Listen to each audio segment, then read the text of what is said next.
Today, we're going to take a look into another Umjolo dilemma in this third installment of My Beginning, My End. The story centers around Mayi, who just got engaged to the seemingly perfect Sizwe. But life has a way of always throwing curveballs at us, and her life gets shaken up when she catches feelings for someone else. And this leaves her in a bit of a pickle, because now she has to choose between her fiance who's well off or a chance at a real connection with someone she truly loves.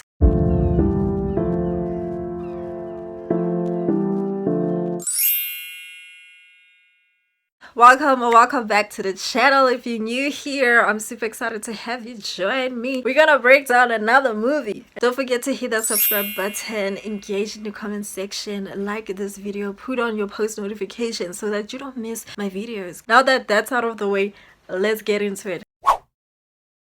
What starts out as one of the most boring birthday celebrations ever turns out to be one of Mayi's best when she locks eyes with Zweli, who's an artist and a bookstore owner. They click instantly. Girl forgets that she has a ring on it because she spends the whole night with him up until the early morning, where he offers to give her a ride home. Her father's very welcoming, inviting him to even have breakfast with them. Her mother's unimpressed by him. I'm guessing this is because she's thinking about her son-in-law, Sizwe, you know. And later on that day, Sizwe comes looking for her at her apartment. This is where he realizes that he forgot her birthday. To make up for it, he plans this lavish birthday lunch, and the families come together. You can see the class division because his family makes it a point to flaunt their wealth, and you can see Mayi's father's a bit uncomfortable here. The drama is not only on Mayi's side of the fence, as some skeletons in Sizwe's father's closet come to light. He convinces his son to take the fall for it, and they decide that they will keep this from Mayi. On the other side of town, Zweli is contemplating about a way forward with Mayi, or completely forgetting about it because she's already taken. But his friend Nana tells him that this is the perfect opportunity for him to shoot his shot. Gradually, he gets closer to her father, and this confuses her. Resisting the urge, they decide to give it a chance, and I don't know in which world they thought that this was going to work out perfectly, but they take their chance on each other. Regardless, to each their own. There's a misunderstanding that happens regarding Zweli's position in his family. She misinterprets it, and they go their separate ways. Zweli challenges the carefully constructed world of Mayi, and he allows her to break out of her shell and show her artistic side, which is something that they have in common. And he's also struggling to come to terms with the fact that he has to step up for his deceased brother. And Mayi has to grapple with the expectations of her mother-in-law because they are such an influential family. Image to them is everything, and so she is constantly involved in that. She's a bit controlling over Mayi, so she has to deal with that as well. Her father was not really a big fan of Sizwe in that scene, especially of where they invite him to stay over for lunch, and he was not really up for it. It kind of felt like it was a bit condescending. So you can see that disparity between him and the dad. Zweli already got some points there.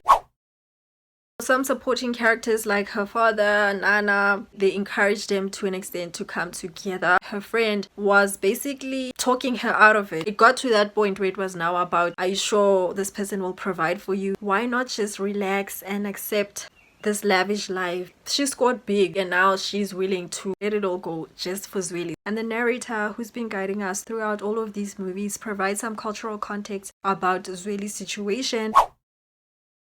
There are overarching themes and things we've seen before within the franchise, but they do take a slight different approach. Her father's firearm becomes a symbol of protection and freedom later on when Mayi decides to take a chance on the unknown. It just shows that he was willing to do whatever it takes for his daughter's happiness, even at the cost of facing judgment. Visually, it elevated the story, especially in the scenes where we see Mayi's artistic side flourish, and a significant use of music. An example of this would be in the scene where Sizwe's father doesn't want to take responsibility for his actions, and a comical soundtrack is used to show the ridiculousness of not wanting to own up for his mistake.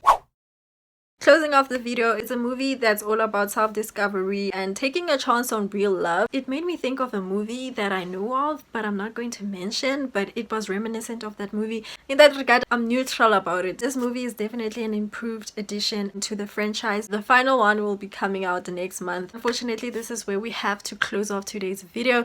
Again, I'm going to ask if it was a catch, if it was a miss. If you haven't watched it, are we still going to catch it? Let me know, okay? If you've watched all of these movies, just give a general overview of what you think. How do we feel about what we're watching? Engage in the comment section if there's things that I've missed, because definitely I'm a human being. I don't know everything. It's always a bliss to be here with you guys. I enjoy hanging out with you guys. Hopefully you guys enjoy hanging out with me too. I'll see you guys in the next video. Don't forget to do all the fun stuff, like, comment, share, subscribe. Thank you for being here. I'll see you guys in the next video.